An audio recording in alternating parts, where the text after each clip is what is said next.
Doing, guys? This is Captain E3 once again with another aviation video, this time on the Boeing B17 Flying Fortress. This American icon, which over 12,000 Flying Fortresses were built, and only 8 are left today.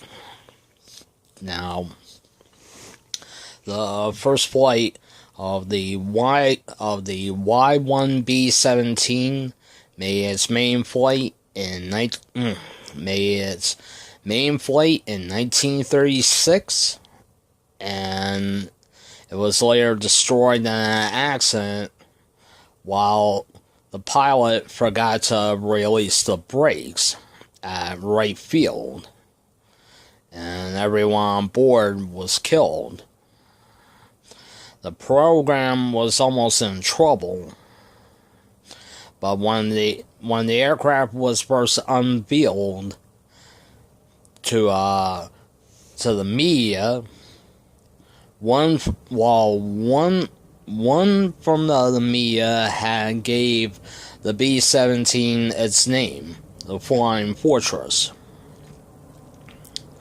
The B-17 was the first long-range 4-engine heavy to fly from mainland U.S. to catch up with the Italian ocean liner Rex in 1938. The commander at Langley Field was fired just for that stunt. But it was on Sunday, December 7th, 1941, a number of B-17s were caught on the ground at Hickam Field. They were just lined up neatly, and the Japanese just took them out, one by one. And a number of Flying Fortresses were destroyed. The B-17 was to be in action in Europe, began in 1942, before the operations were to be switched from Europe to North Africa to Italy, Romania, and up towards Germany, as the war was heading into its final few years, which was 1943 to 45. The B-17's rate for combat missions were to be about 25, and that's how many missions B-17 crews were allowed to fly, just 25 missions, and then they rotated back home.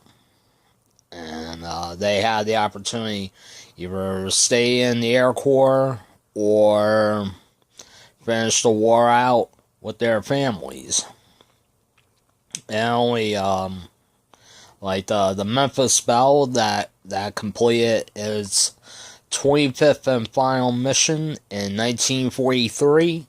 The B-17F Flying Fortress was the first aircraft to successfully fly 25 missions and come home without a scratch on it.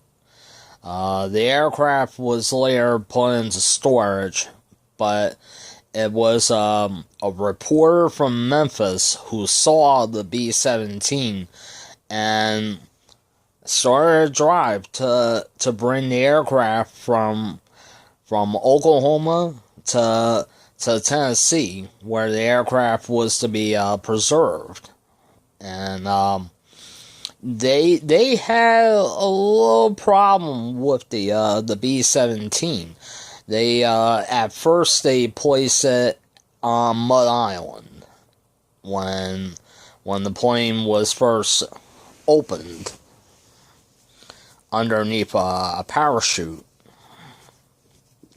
But Mud Island attends to flood during the flooding seasons, and It was then decided the B-17 was to be moved from Mud Island to a Air National Guard facility in Memphis, but when vandals had almost stripped the B-17 almost completely clean, then they had to start from scratch.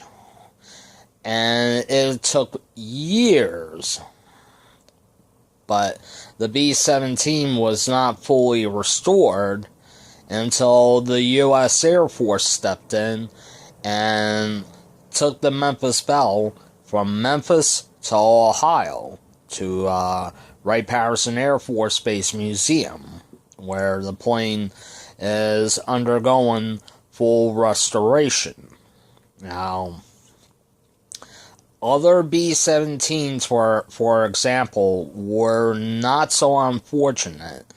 If you look online, you would find that the Luftwaffe was using captured B-17s and 24s for their commandos during the Second World War, and the other was the Japanese. They captured a B-17E, and that aircraft was flown.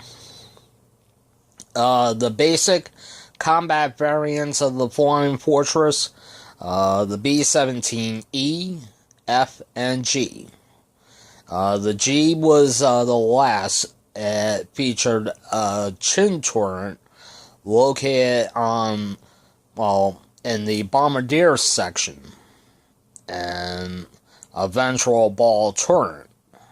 But you saw graphic evidence from the Luftwaffe during the battle for Regensburg and Schweinfurt in 1943, and a number of B-17s were shot down from that. And there's dramatic gun camera footage that had surfaced, and it was posted on YouTube. And years after World War II had ended, only the B-17s that were left, or only the few that are flying today.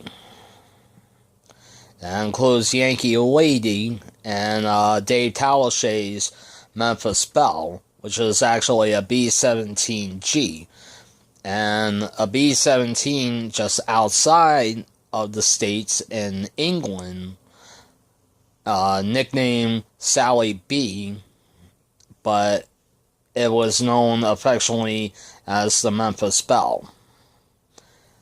And so many airmen paid the ultimate sacrifice flying the B-17.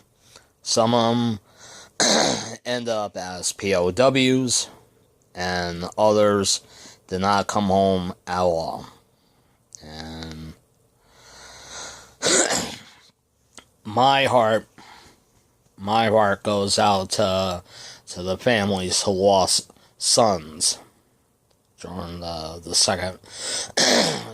Second World War, and it was a war of epic proportion, where the jet fighter and the ballistic missile was introduced. It was a war like no other. So